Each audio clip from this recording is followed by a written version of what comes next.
Should I sing? Should I pretend like I'm the bullfrog? Be like, doing some music killing it. Oh, yeah, cool. Far out. You pretending? I'm pretending. Oh, we're live. So, ow. That's gonna get in the way. What are you pretending? See, nobody's watching. It's like, no, it's over. Well, yeah. It's done. It's done. Yeah, I know. We're late. It's okay. So. Yeah. Yeah? Yeah. Stream now. Yeah. All right. There we go. We're ready. We're live. They're watching. Okay. They're here. Now I can. Now you can come in. Oh, great. All right. Well, turn the volume down on your phone. Whoa. Hey, is the air compressor off? I'm about to turn it off. Okay. Well, guys, sorry we're late tonight. We're late. It's just, it's one of those days. It's a Saturday. Everyone's having great. We're live. That's right. Hello from Ohio. What's up? What's up? Boom. Just like that. Yeah.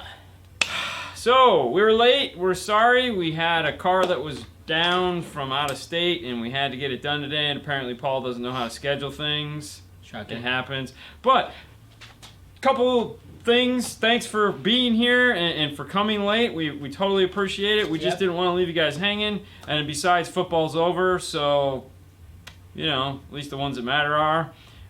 What's up, guys? Question: Do you do remote starts or just car audio?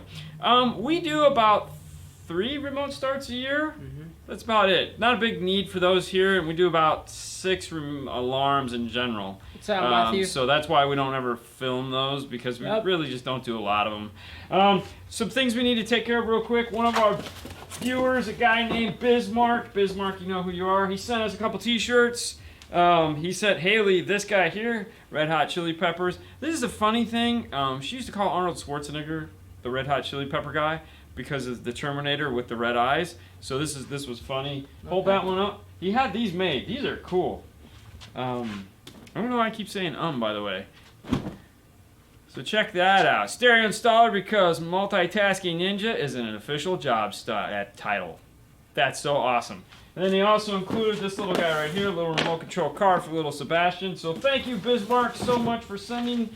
If you'd like to send us shirts from your hometown, I take a large, he takes a medium. Yep. What's up, Fro? What's up, Car Jason? Gift? Car gift. Lester, what's up from London? UK. Now, one other thing we Wayne? wanted to go over real quick. We put up the video this week on the Range Rover and the F-150, Dean's classic car stereo installs. Yeah. And it got there was a lot of like these for some reason, and I know why, because we did the one thing we never do, which is we talked about price. Right. Still has a gap after the dash kit. Grab some 1/8 inch black foam. Okay, weather stripping, and put it across the top and bottom. That's the stuff you guys see us use, and that will take care of the gapping. There you go. This is the stuff right here. We just use this, put it on the top, put it on the bottom, wherever the gap is, and that'll fix your gap on your 5800 or any radio for that matter. So, what I wanted to do is, a lot of you guys are like, 15 grand, 12 grand? Real quick, let's go over a list of the products that were put in there.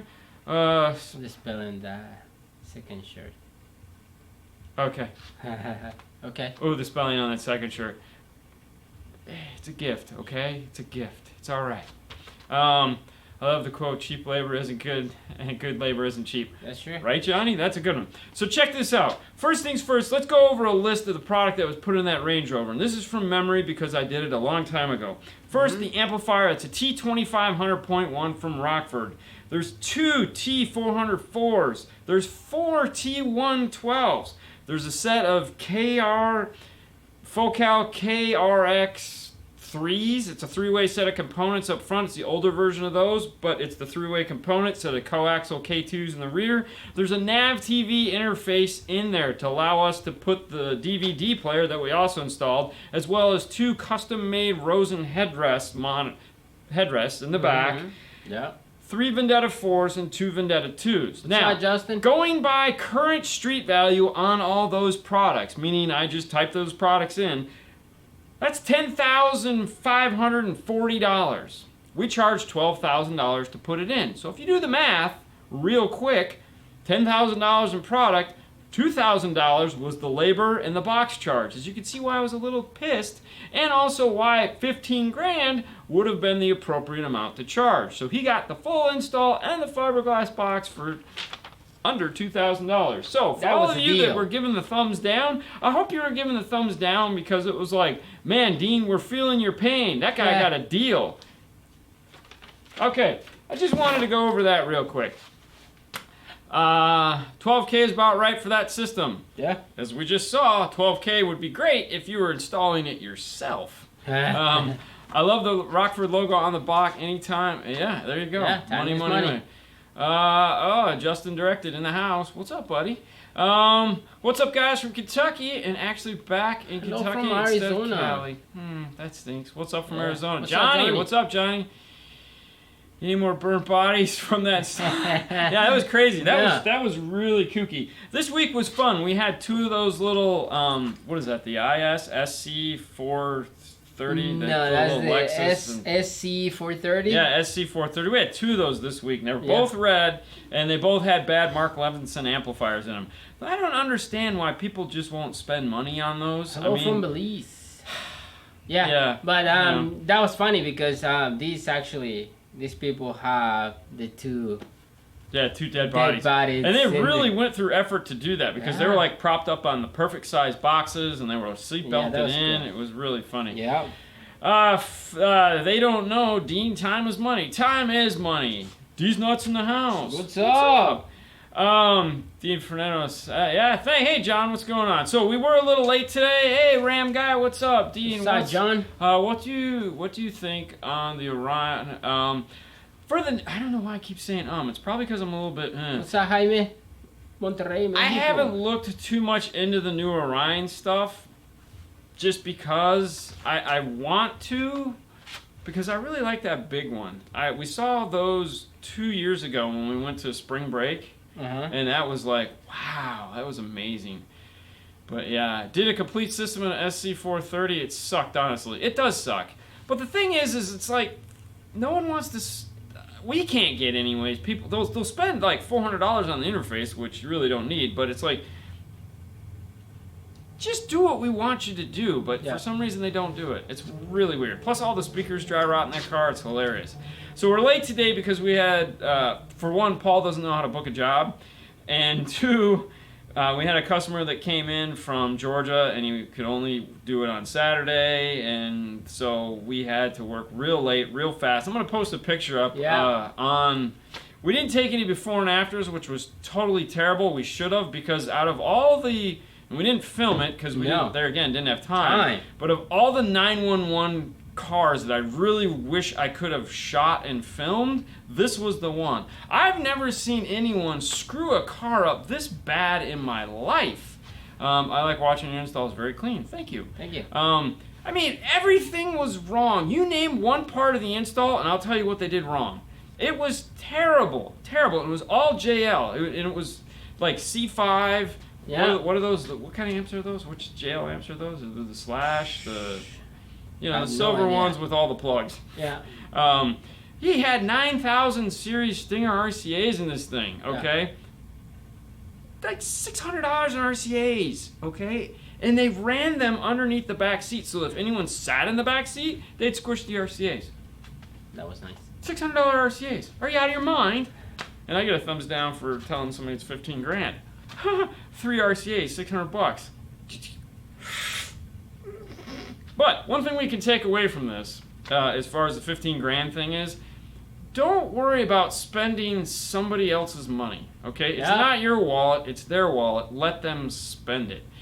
And here's the other thing, that the takeaway is that everyone has that one thing that they're like crazy about. And if they had the FU money to spend on it, they would, okay? So we're all limited by what's in our wallet. And if we had to spend somebody else's money, it's a lot easier. We've all done it. Tom calls you up and says, hey man, what tractor should I buy? And you go out and you meet at Lowe's or Home Depot and you go, I would buy that one. You know damn well you ain't got that money. But he does. Let him spend it. Not gonna hurt you. And to criticize him for doing it, it's silly. You know, You try to tell me you wouldn't buy a Lamborghini at least for the weekend if you could? I would. And then sell it the next day. Still, I'd drive it for a month. It would be fun. You know, that's what we do. Exactly. Do you think DC subs compare to Rockford? Your opinion. Compare? I don't think they're going after the same client. You know, that's the thing. Are they both loud? Are they both boomy? Are they both HD awesome? series. HD right, series. Jason. Thank you, Jason. That's what it was. Yes. Are they both subwoofers? Yes. Are they going after the same client? No.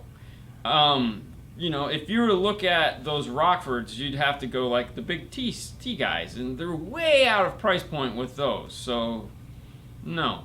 But there again, that's why they make those though, because someone looked at that and said, $400, $500 isn't enough. I want to spend $1,000. Okay, well let me walk you over here and show you this nice little Rockford. This is $1,000.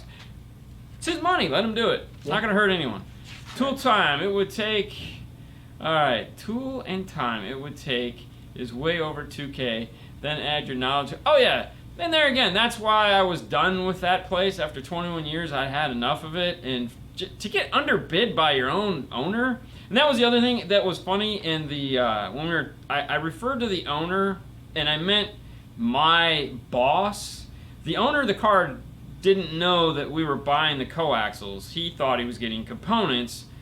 The owner, store owner, my boss, bought the coaxials, and then said, "Oh no, we were going to do coaxials." And I was like, "Luckily we did, because we didn't have the budget for those anyways."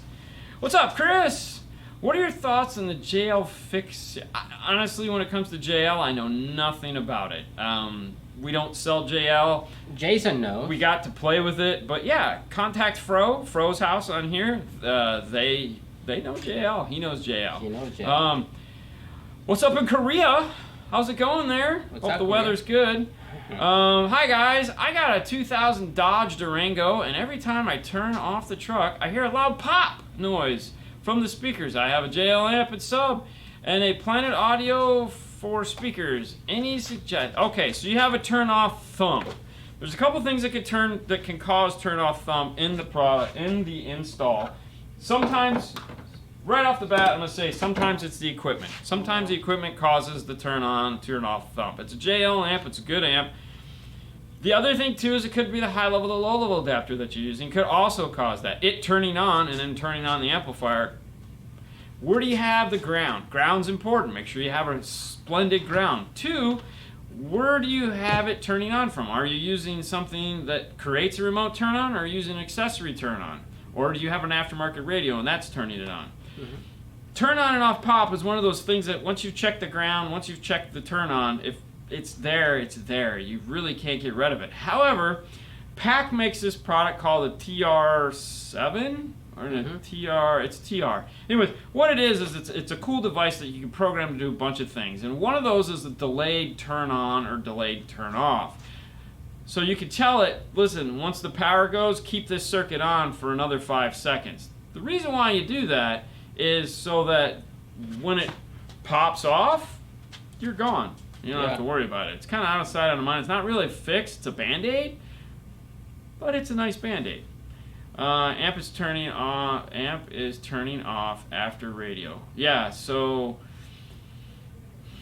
the other thing too is, like, we use the LP7 too, which is the PAC Audio high-level, low-level adapter that has the thank you, Joseph. Yesterday we hit 75,000. Yeah. I was really excited. 25 more to go, and then we'll be officially at 1,000, and I'll be excited. Anyways, we use the LP7 too, which generates the remote turn on from the DC offset. Sometimes just that fixes the problem too. Another thing, believe it or not, one of the other things that we found helps to fix that pop is a noise filter, the SNI1 PAC Audio noise filter. Sometimes it works. Okay, Pioneer 1400 NAX is good radio compared to the 7704. Ooh. Okay, so feature-wise, they're about the same. Size of the screen is different, and also the quality of the screen. The 1400 NEX has the capacitive touchscreen. The 7704 doesn't. However, the 7704 can do front camera, the Kenwood front camera, the crash cam, but the 1400 can do HDMI. I like the screen on the 1400. We'll leave it at that.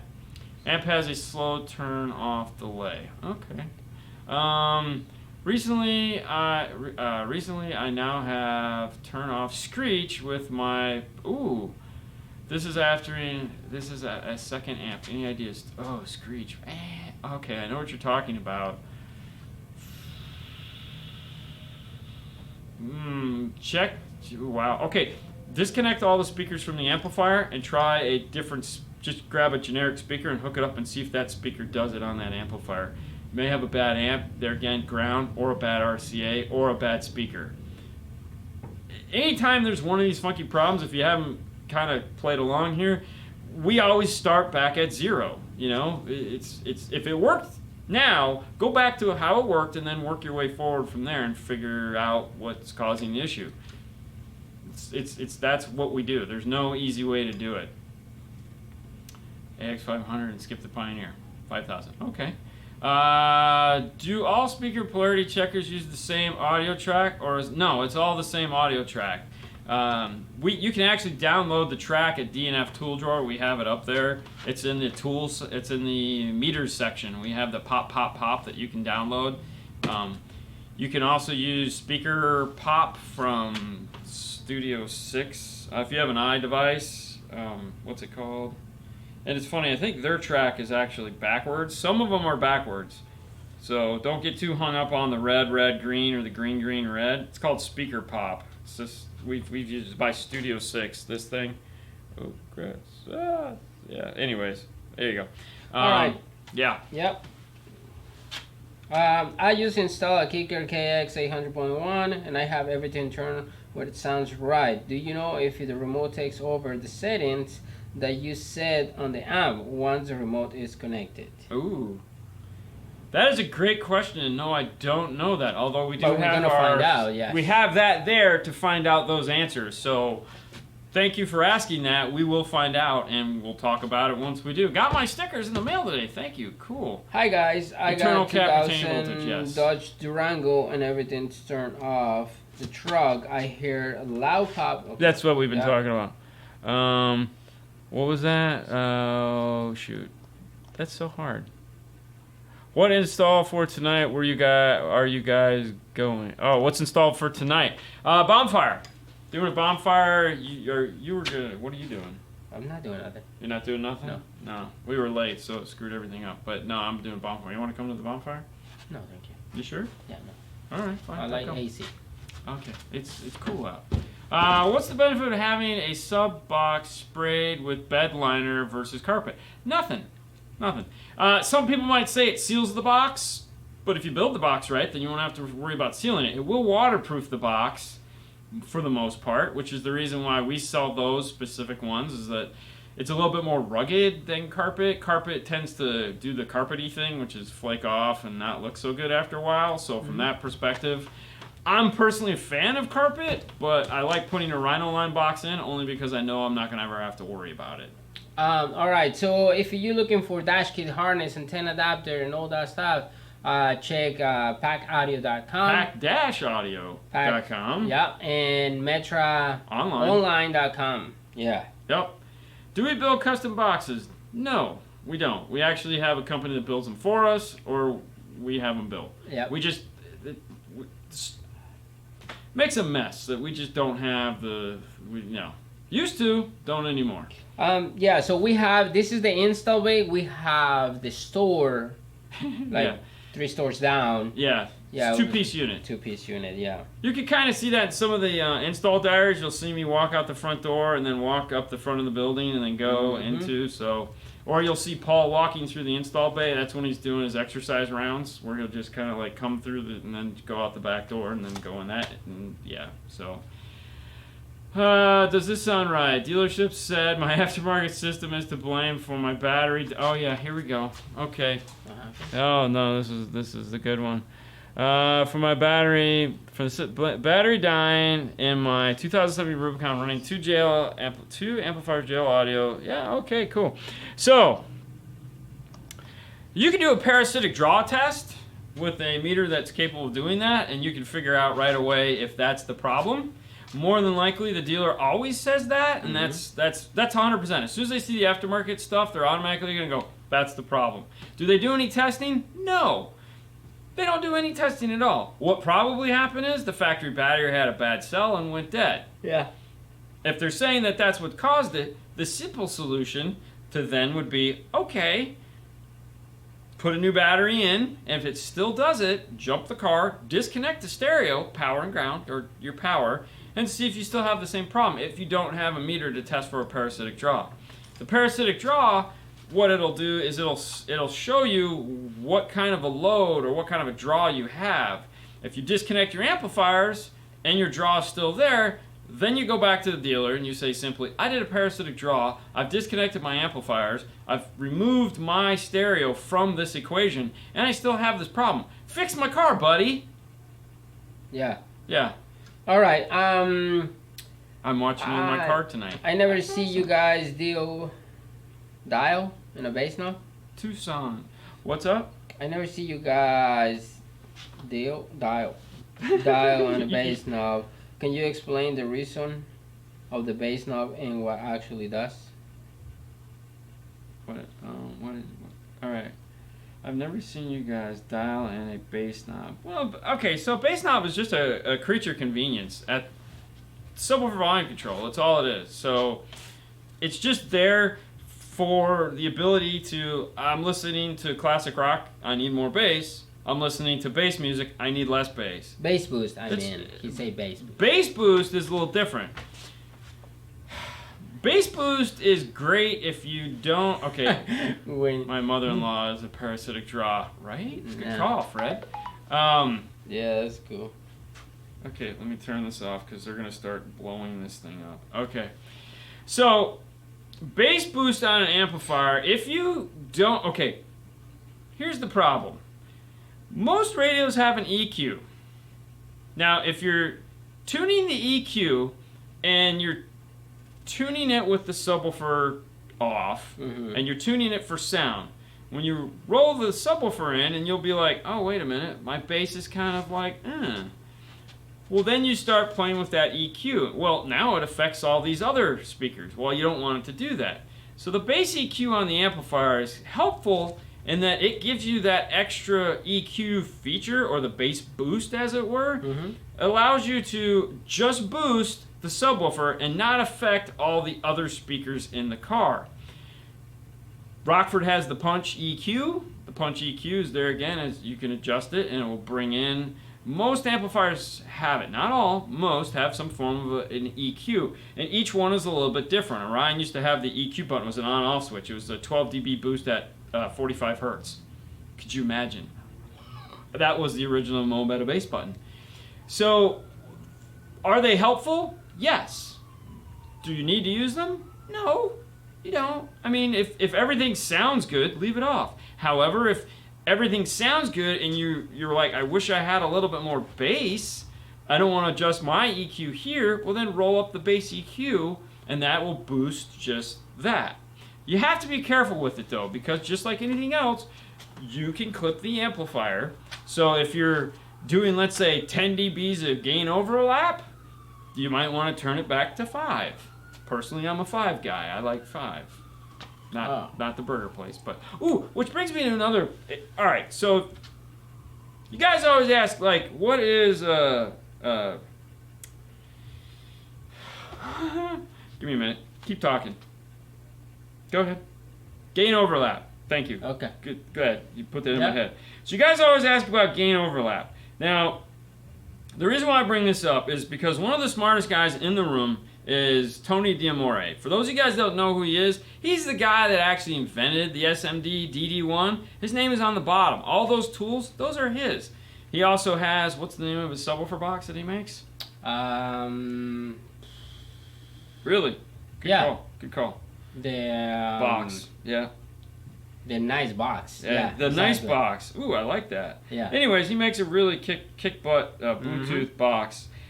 His YouTube channel is called DAMORE Engineering. D'Amore Engineering. He has a class on there that because he's the smartest guy in the room, okay? He does a class. Well, anyways, he just finally started getting back into it, and he made one recently called Gain Overlap. Go check it out after you're done watching this. If you want to understand gain overlap, Diamond Box. Thank you, Casey. There you go. Yes, the Diamond Box. The insane monster 50-pound. Ooh, so sexy. But he explains gain overlap, and he explains it, and of course he talks about if you're using his tools, great. But otherwise, go check it out. And if that doesn't, then ask us again, and we'll talk about it some more. But awesome there. All right. Do you know if your 3.5-inch speaker will fit in the Twitter location on a Jeep Patriot? No, it's a 2.5-inch. You're gonna need a smaller speaker. No. Yep. All right. Hey guys, quick question. I have a 2016 Dodge Charger, and I want to add in a backup camera with the BCIH 41. Okay. And I also want to add a front camera. Yeah. Is any way to do it without the BS41? Yeah, you need the 21. They make a 21. It's not. It's a full video switcher. It's called a 21. That's what we use when we do it. Now it's a full video switcher. I mean, it's an audio video switcher. So what you do is you remove all the audio portion from it, and you just have the video. Works great. It has the triggers, but yeah, that's what you need. It's obviously cheaper because it's only a 2-channel, but yep, that's what you need. All right. How do I know what size battery I need for my installs? You know, it used to be simple, but it's not anymore because everyone lies about how much power they put on the amplifier. You know, we used to say if you have 1,000 watts, you need a second battery, which is kind of true. But now you have amplifier. Everything's Class D, so that doesn't really play well with that logic because, you know, if you put like a T501 and a T404, which are the little guys, it's 1,000 watts, but you don't need a battery for those because they're little 8-gauge funky Class D amplifiers that don't draw any current, so it wouldn't be all that helpful. However, what I like to do is I just sell a battery. So depending on, there's no rhyme or reason to it. Yes, you could do some math, and I'm sure you could figure it out. Now Stinger, and I'm sure the other guys do too, they give you a chart that says if you have this much wattage, you need this battery. But it doesn't. It just you have to apply some common sense to it, I guess. Personally, for me, buy the biggest battery you can fit. And if the biggest battery is the little tiny skinny one, like an SPV20 style, but in the red line, not the yellow line, buy that. It's a great battery. We do them all the time. Yep. It's just, yeah, buy what you can fit. All right. Have the battery. Question. I have a 2008 BMW 535 with a metal back seat. How did I get bass in the car? Some of those have a knockout panel. Some of them have a knockout panel to where there's supposed to be a ski chute going through it, and you didn't get that version. But if you take the seat out, you'll see where it was supposed to go. Sometimes you can knock them out. Sometimes you just air saw it out. Not real fun, but it's doable, and I've done it before. SPV 680. That's the one. That's an awesome little battery. Excess power is the competitor. So whichever one you guys like, buy that. But yeah, the little SPP 680 is a awesome little battery, man. All right, Audio Control LC2i does it give you the same sound quality as the aftermarket stereo? Which one? The LC2i. So here's the thing to keep in mind anytime you're doing any one of the Audio Control LC products, okay? They will not affect the sound quality at all, okay? So what I mean by that is that any high-level to low-level adapter is going to choke the sound down and allow you to re-amplify it. Cool. Some amplifiers will actually take that voltage in, like that cool XR, like the kicker amp we were talking about, the XK801. That'll take like 11 or 12 volts, if not more, of input in it. so you don't even need a high-level, low-level adapter. But if you want a really nice one, the LCs are the ones. And the reason why is everything is done electronically as opposed to just choking the signal down. So they will not be the cause of the crappy sound. The car will be. So you're just going to amplify the crappy sound. So crap in, crap out. That's the best way to think of it. But the device doing it is not going to affect it. So if you got an amazing signal coming into it, you'll have an amazing signal coming out of it. Garbage. You get where I'm going with that? That's how that works. So yeah, all those LC products are made to not color and damage it. It's just what you put into it, son, is what you get out. So 110%. All right. What do you think about the speaker baffles? Foam like the you put behind the speaker in the truck speakers. Oh, those XTC foam baffles or the regular speaker baffle. So we don't use. We have the XTC foam baffles, but we don't. But we normally use the fast rings. So if you go to so the problem with Stinger. the foam baffles is really the foam baffles are great if you have a water issue, because you put them in and you cut a hole in the bottom, big hole in the bottom, and that'll keep the rainwater rolling off of it. But when you use them as a baffle, they breathe. And then what you have is those things breathing with the speaker, and they make all kinds of funky noises. Yeah. So I don't like to use them for anything other than for water. Yeah. A guy asked about what sub would you buy if you're new to this and you want to do a sub on the inexpensive, we'll call it. What would you sell somebody? What would I sell for what? Someone came in and says, hey, I got X, new time, first timer, I just want to get into this thing we call bass. I don't want to spend a ton of money. What would you buy? Budget. Baller on a budget. Now it depends. And this is why it's going to depend. Yeah. Because we do the 5 o'clock specials. Yeah, which is 2 12s. Which is 2 500 watt kicker amp. comp, 12s, 500 watt amp, boom, done, out the door, yay. Now sometimes you don't want to keep hey, what's up, Bismarck? Thank you. Bismarck, thank you.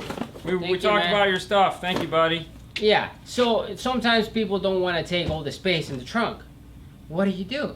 You sell the P312. Yeah, it's just small, nice. Boom, right there. So really, it's kind of a tough question to answer because you got to have the mindset. The other thing too is, what do you mean first timer? So like when I was a kid, first timer, and I wanted to get into remote control cars. I bought a cheap remote control car instead of the cool RC10, which is what I ended up with.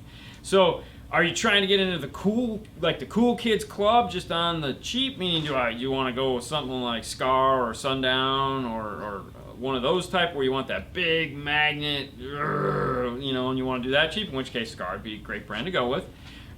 Or you're just trying to get bass in the car, in which case, like your entry-level subwoofers, such as a Kicker Comp, such as a Rockford P1, insert anything for $80, 80 to 90, anything between 80 and 120 bucks. They're all good. Yeah. They're not bad. They're just all good. Meaning you put 500 watts, 3 to 500 watts, you'll be like, woohoo, yay. Buy twice, buy nice. Or buy nice or buy twice. What's up, Dale? Thank you.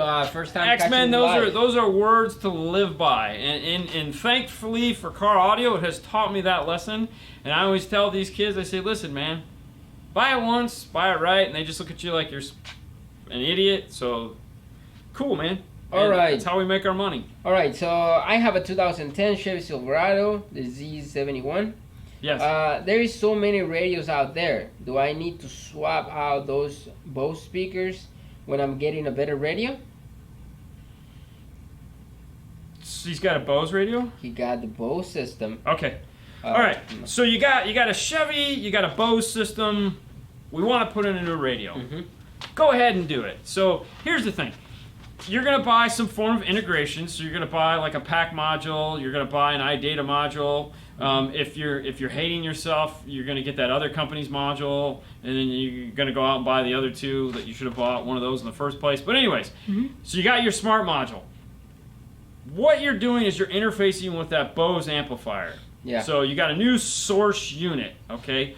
All of the source functionality you get to take advantage of. So CarPlay, Android Auto, Bluetooth, auxiliary, CD, DVD, touchscreen, backup camera, front camera, All that stuff you get now. Woo, yay. But the 13-band EQ, you can play with it. It's there. Time correction? Nope. Crossover? Nope. 6-channel preamp output with subwoofer volume control? You could add a sub. So the sound quality portion of it doesn't matter. Doesn't do anything for the system. You just get the cool features. Is that bad?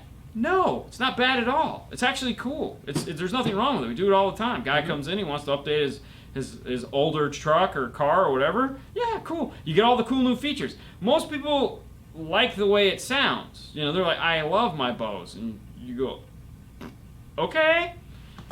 Not picking on you, I'm joking. Yeah. Other than, I'm not a Bose fan. No, but there again, if it's good enough for you, there's no reason to screw with it. Right. It will sound better with the aftermarket radio. It's just you're going to not be able to do all the cool features that are built into the audio pack side of it. Oh. Now, if you decide that you want to change out all the speakers and go amplifiers and stuff like that, well, of course, it gets exponentially more expensive and more complicated. But you don't need to. If none of the speakers are blown and you like the way it sounds, you can replace the radio and be good. All right. Do you have any tips to finding a good local installer? You know, we tried. We really tried, but especially after today, I don't know what company put this guy's stereo in, but I will say this. His salesman is freaking amazing. He's good. That guy, the salesman, was freaking, wow, I want him to work for us. The installer? He's gonna call Monday. I'm gonna put a bullet in his head. I mean, dude. Yeah. When a guy's got to drive 9 hours to have you put something in his car because he can't find anyone to buy him. Now, that's not to say there aren't great people where you live. There are. Right. And we are trying to figure out a way to do something along those lines where we can point those people out to you. It's just we don't know how to do that yet. We're working with. And also, it's a lot of responsibility because if you I don't want to recommend somebody and they suck, and then they suck or something, then we're gonna feel bad. You know, we're gonna feel bad, and then that's what we don't want. Yeah. So, but you can use it. Sorry, going to bounce. See you, Jason. Thanks. You have a wonderful weekend, buddy. So a couple of things you can do that will help. First things first is obviously go through the phone book, your laptop computer. Go to your computer and find the installers in your town. Then go on to Instagram. Go to Instagram and see if they have an Instagram page. Yes, we are in Clearwater. If they don't have an Instagram page, move on to the next one. Find one that has an Instagram page. If they have nice stuff that you like, go to that store. When you're in that store, ask to talk to the installer.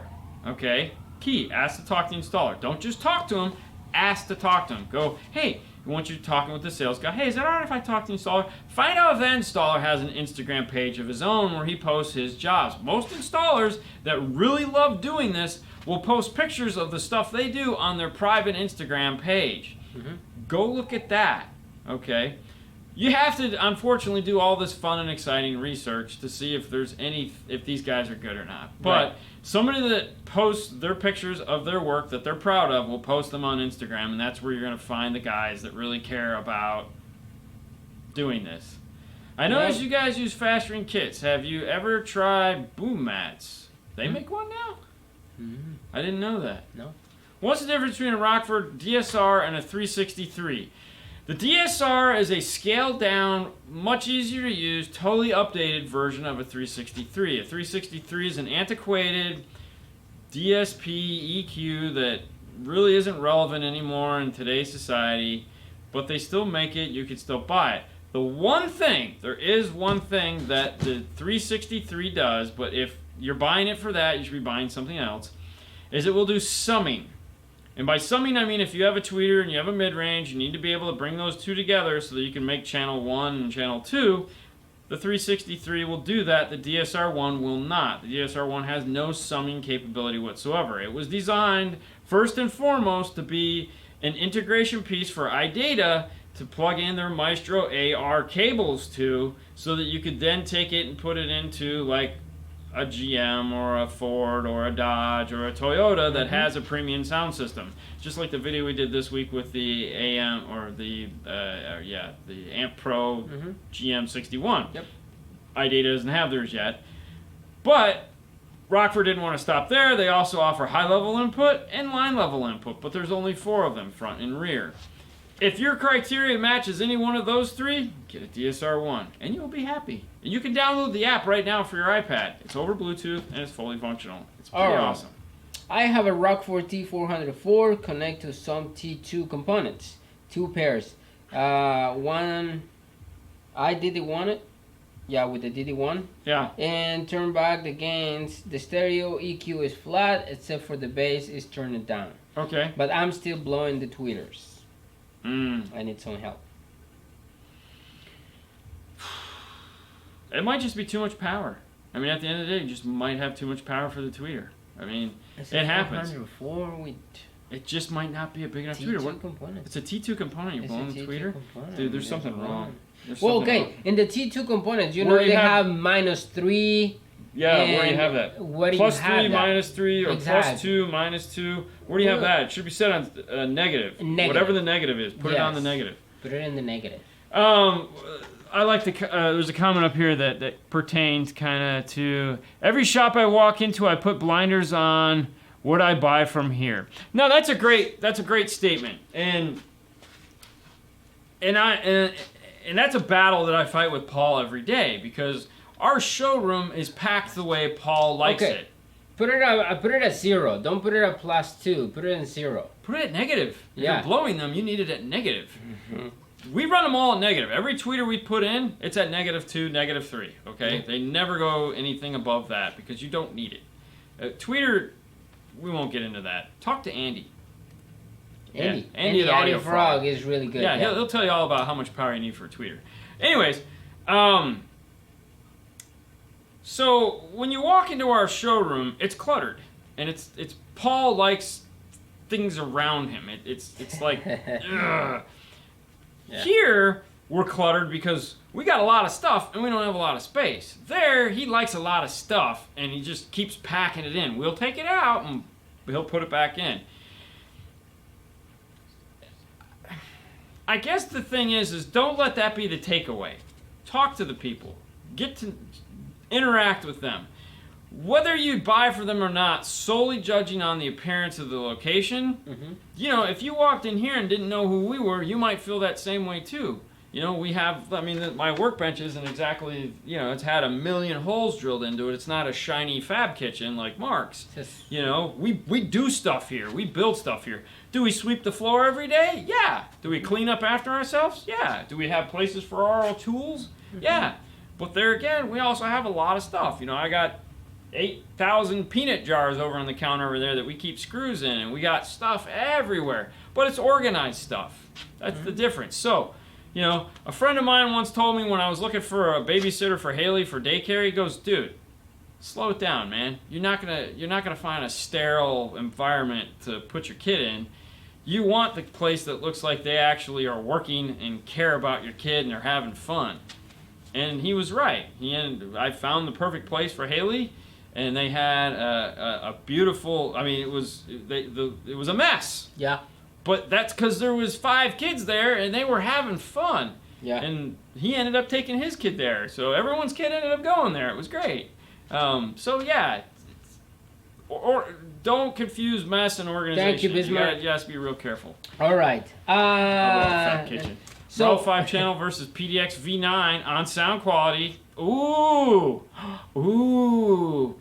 good one, Chris. Good, or Sean. Good one, Sean. PDX, more power, but the morale. It's I think it's cleaner. This is coming from Fernando, whose favorite amplifier is the PDX V9. Yes, my favorite amp is the PDX V9. But you know, when you hear the amplifier and everything with the K2s and everything, it's like, oh wow. Or the Morels. Oh, the Morels, the Virtus, and it's like, wow, man, it's really nice. I mean, it's just that sound that you hear that you haven't heard before, because everything now, if you're coming up in this industry right now, everything is Class D. It's such a shame because it's all Class D. And the Class A, B stuff is all the cheap stuff. So no one's buying that. Or if you're putting it in, you're not putting inexpensive Class A, B amplifier from Crunch on a $800 set of K2s. No, you're not doing that. No. That'd be silly. So organized clutter is okay. Yeah. Exactly. So many shops in the town. That's Wayne. In the town, they have great products, but the installer sucks. Yes. I almost wish if the manufacturer will check their work before they sell them. I have a comment on that. Yeah. A shop that is too clean would be a red flag for me. Yeah, exactly. It's all right. So years ago, Alpine tried to do just that. They tried to police their. They came out with what was called the V12 Series Expert. Okay. Okay, so they had regular V12 and they had V12 Expert. And the idea behind it was you're going to have to take a test and pass the test to sell the amplifier. And that meant that you had a certain level of intelligence to install their amp. Mm-hmm. Guess what? It lasted maybe the first quarter. And then they were like, we need to sell some amplifiers. Sell them to whoever wants to buy them. Exactly. Yeah, unfortunately, like, the manufacturers, they don't care. They only care about how much you want to buy.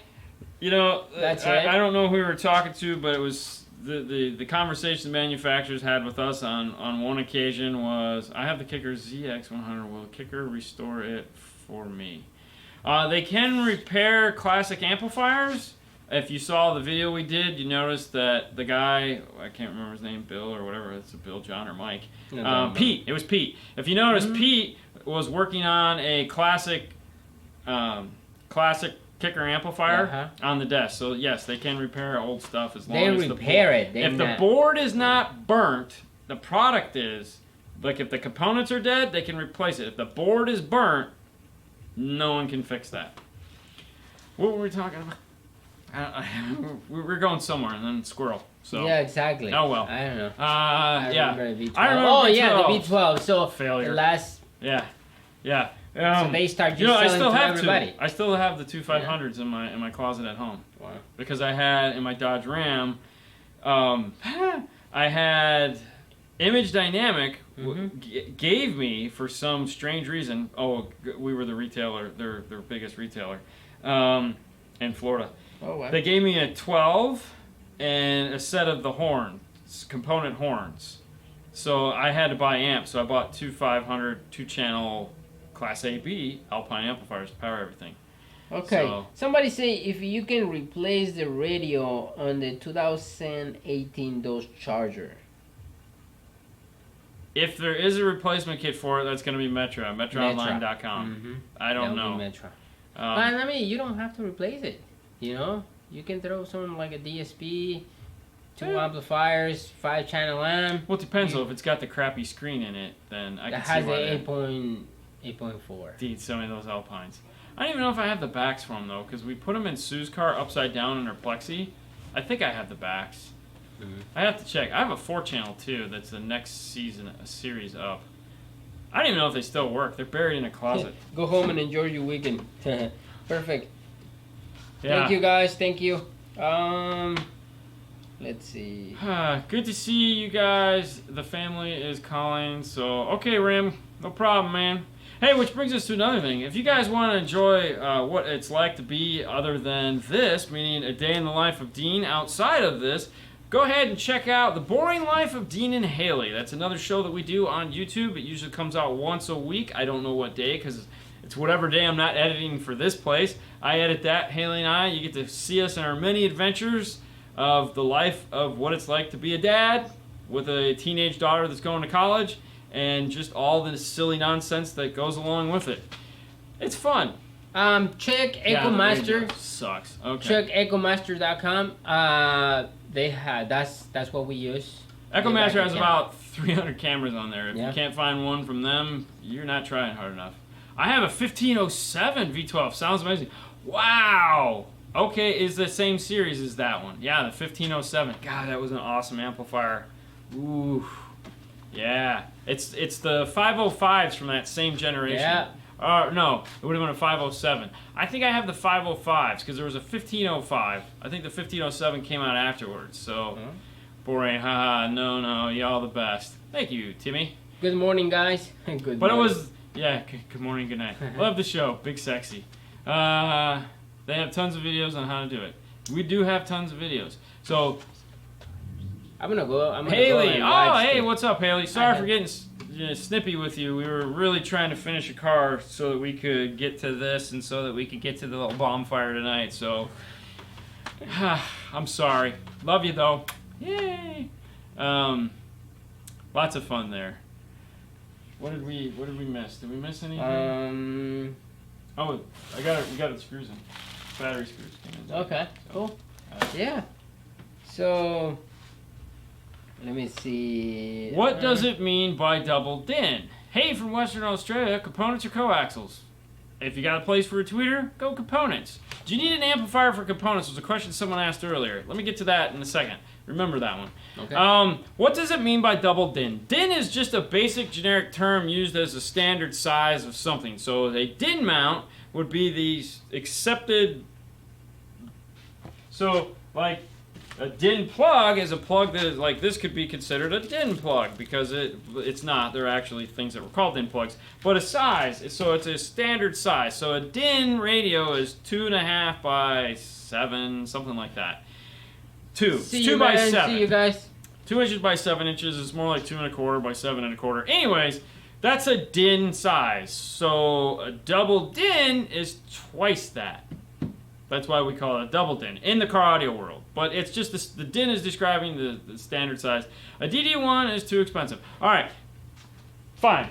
DD1 is kind of expensive. That's cool. Don't buy that then. Buy this. Buy the scope meter. Go on to Amazon or go to the DNF tool drawer and type in the LM2001 scope meter. Okay, this is a scope. This is a oscilloscope as well as a digital multimeter. It's like $80. We did a full review on it in Tool Time. So check it out. Buy that and you can set your gains, you can check your battery voltage, you can do everything you need to do in car audio for $80. Okay? So it's awesome. Yep. Now, should we do components or coaxials? In what amp? There again, do we need an amp?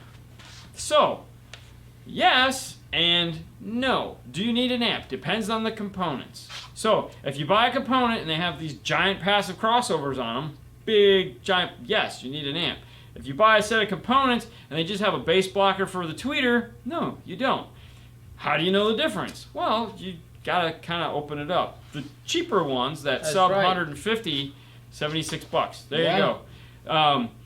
The cheaper ones, that sub $150 set of components, chances are good you're going to be able to power that with your radio, no problem.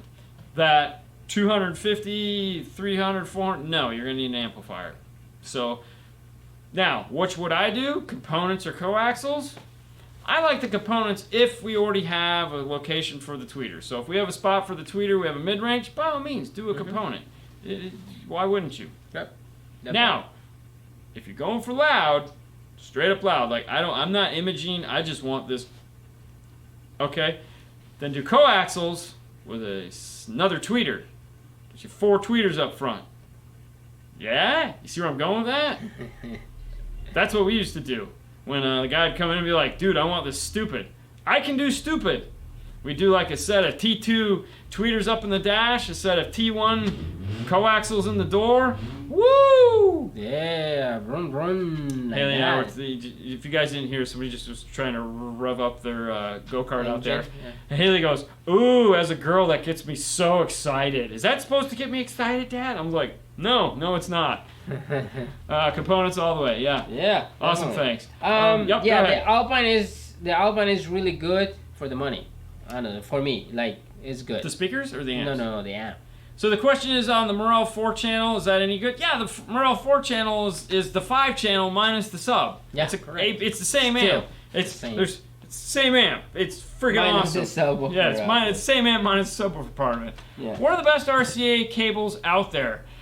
For car audio or just out there? Because out there is out there. Okay, you gotta remember, And it was funny. I was talking with James of Car Audio, etc. Yeah. about this a couple months back, Yeah. and now that he's in car audio or out of car audio and home audio, he has a whole new perspective for what this stuff actually costs. When you guys sit there and like say, "Oh, an $80 set of RCA's or a $120 set of RCA's," you guys are smoking crack. I ain't gonna spend that. $30 is my limit.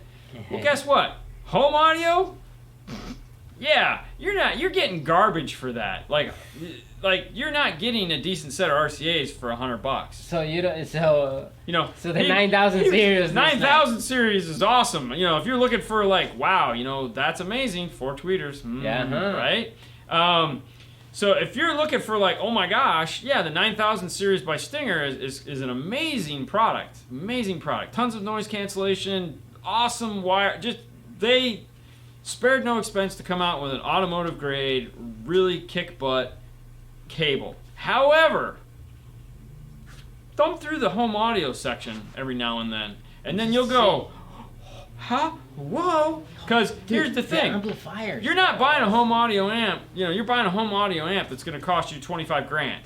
25 grand. We were just bitching about 15 grand not too long ago. Remember 48 grand. You're buying 48 grand. You got to have an electrician come out and put a new on the side of your house so that you can turn the damn thing on. And you're going to put a $30 set of RCA's on it? I don't think so. Come on. You know? So there are really expensive products out there. So the in-car sky audio. is the limit, and the sky Yeah. goes on a really long way. Yeah. But in car audio, I'm sure is New concept crystal RCA's. I'm in the mood for some different RCA's, but yeah. I want to make my own. But gotta be honest with you, Oh, really? I just want to make my own because they're all the wrong length. They're all the wrong length. How do I get my 4400 plates, DVDs? I have the brake bypass, the micro bypass, but it keeps saying it won't play screen. Okay, so if you have a 4400 Pioneer in your car and you have the GPS antenna plugged in, that's why. You got to unplug it. Not only do you have to unplug it, you have to restore the radio after that so that it boots up without seeing that. The other thing too is go ahead, since you're doing that, is leave the VSS wire. That's the pink one. Disconnected. You don't need it. Basically what you're doing is you're taking a 4400 and you're turning it into a 4200.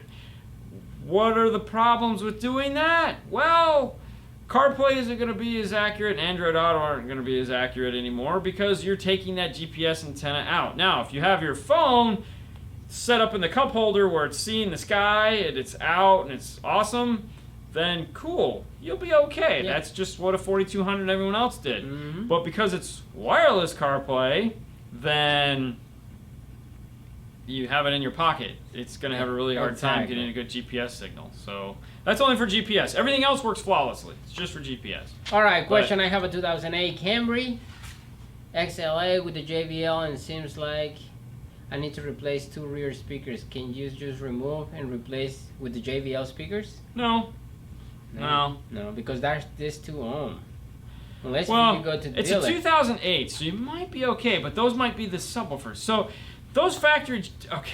The subwoofers are in there. Yeah, it depends. It's if it has the center sub or not. But you got to find out if they're the 2 ohm or the 4 ohm and how specific you want it to sound. If they're the 2 ohm, yeah, you could kind of go by the 3.3 ohm, which is what the new JBLs are. You kind of put them in there and they'll sound like okay. Back in the it day, won't be terrible. It won't rattle. RCA's. But Toyota premium sound systems are pretty much the suck when it comes to trying to replace them without replacing everything and just doing all new. A lot of the times when it comes to things like that, it's a 10-year-old stereo. Might be time to upgrade. I love the monster cables cut to the length. RCA's with the screw ends. Okay. Yeah. I'm gonna have to check those out. I was looking this. I just started looking last night because I was pissed about something we did, and I was like, man, I just want this long. I've never seen a mass-loaded vinyl. I've never seen you guys install mass-loaded vinyl. I don't even know what that is. Mass-loaded vinyl. We don't even use vinyl. No, records, man. Records, all about the records. When you guys use the 7-inch speakers, Kenwood, on a factory Toyota system, what do you guys do with the crossovers for the components? We use them. Now, depends what you're talking about. See, because we're typically installing those where we're not putting them into a JBL system. meaning we're going to be amplifying them with a new radio and all that fun stuff. If you're going to be putting them into a factory system where you're keeping the factory system, it just depends. If it's an amplified premium system, there again, you have the ohm load to contend with. Most of those are 2 ohm systems and not 4 ohm systems, so you're automatically going to sound worse and have a little less power. Sometimes it sounds okay. Sometimes it does. Sometimes it's a little less power isn't bad because the clarity improves drastically, so now it sounds better. But it just depends where, like the mid-bass in the door is no big deal. It'll just do its thing. It's the tweeter you have to be careful of. Like the JBL systems typically are actively crossed over from the amplifier, so you can just throw the tweeter in, good to go, you don't need anything else. A lot of the generic systems, it's actually looped through one channel. So like you have your mid-range on top, you have your mid-bass on the bottom, and it looks like there's a whole bunch of wiring going on there. There's still only 2 wires coming in. You put your passive crossovers right there. So they all go in. All right. I was just retyping the question. Jeff, can I get more info? Maybe. Dampening. All right, guys. Oh, dampening. Oh, the vinyl stuff is dampening. We do roadkill. That's it. Yeah. We do roadkill. Dude, gotta remember, man, we sell a lot of stuff, and that is like the least of our concerns is the sound dampening material we use. Yeah. It's like getting Paul to sell roadkill. It was a major accomplishment on my part. Having him understand that there's a benefit to it, there again, he has to learn too. So to confuse him by offering different brands of that stuff, oh, come on. Woo, that's so hard. Oh yeah, 101 vids. Cardio 101 vids. Oh, that's a good idea. We toyed with it. Those were kind of more, the 101s would have been the first iteration, the install bay videos. So that playlist, the whole install bay videos, guys, overtime. Nope, we're going to end it right there. But thank you so much, as always, for watching.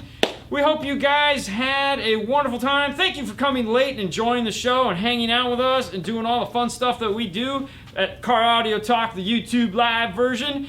You guys know where you can find us, here. And also, you know where you can find tools. That's at dnftooldrower.com is the place where you can find all the cool tools we use. If you want to get shirts, teespring.com/store/5stars, where you can pick up all your goodies.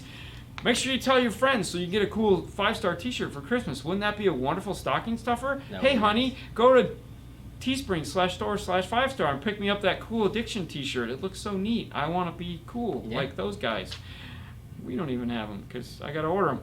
Anyways, Patreon. Become a Patreon member and you get a video podcast. That's right.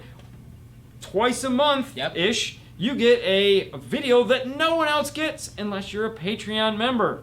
And it's a podcast, and it's fun. If you just want to listen to the podcast, you can. You get it a week later, and it's just audio only. Only the Patreons get the video version because they're special. I don't know. Sounded good to me. All right, guys, have a wonderful weekend. Be safe. If you're going to do something silly, remember, there's Uber, there's Lyft. They're cheap. Do that, because then we'll miss you if you're gone. Right? Yeah. Okay. See you guys Monday. Be good. Bye.